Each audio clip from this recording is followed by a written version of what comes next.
Hello everyone आपण समस्त को आम चैनल किचन क्वीन को स्वागत। आज मु बनैबी आलू पराठा। तेबे चलंतु स्टार्ट करिबा। तेबे आलू पराठा बनाए पई प्रथमे आमे आलू को सिझे देबा। तेबे मु देखंतु सिझा आलू को नै जाईछि आ सेथिरे पकेबा पई एटा होची मसाला गोटे प्रिपेयर करिबा जोटा कि गोटा जीरा आ सुखिला लंका ताकू टिके रोस्ट करदबा माने टिके भाजी दबा तापर ताकू ग्राइंड करदबा आ एटा धनिया पत्र आ लूण बस एतिकी नै जिबा।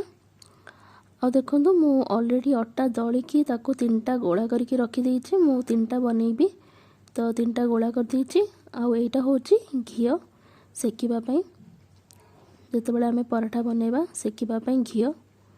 तो बस एतिकी ही सामग्री हमको दरकार आलू पराठा बनेबा पई। तेबे चलंतु स्टार्ट करिबा। देखंतु मु आलू को प्रथमे एमती मैश कर देली माने दळी देली। आपण हाथ रे मध्ये दळी परिबे।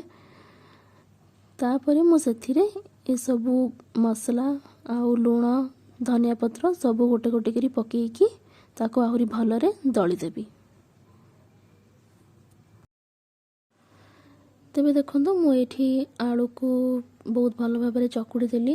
मोर पूरा देबा पे आलू टी एकदम रेडी हो जाइए। एबे जिबा नेक्स्ट प्रोसेस को पराठा बेलिबा। एबे आलू पराठा पे मु जो आलूटा प्रिपेयर कली ना मु सेथिरे कंचा लंका कि कटा पियाज एगुड़ा किछि पकेइलिनी।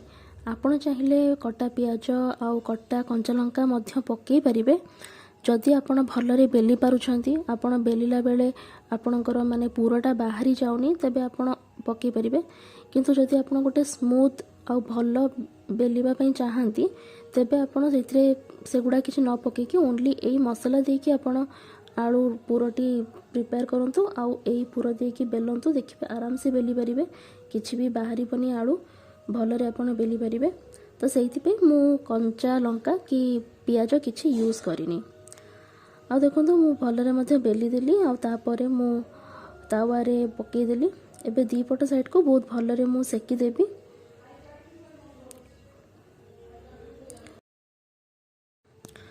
घियो लगी कि हमें भलरे सेकी देबा जेमती हमें पराठा बनाओ बस सेमती बनेबा।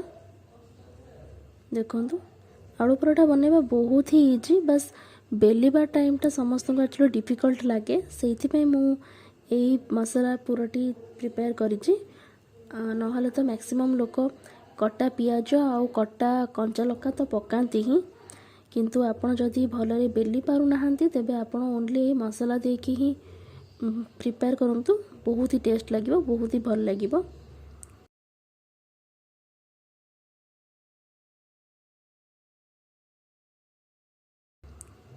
तेबे मु गोटे बनै सारली एटा मु सेकंड आ गोटे बनाउची। से सेम प्रोसेस रे बनेबा जेमती हमें पराठा बनाऊ।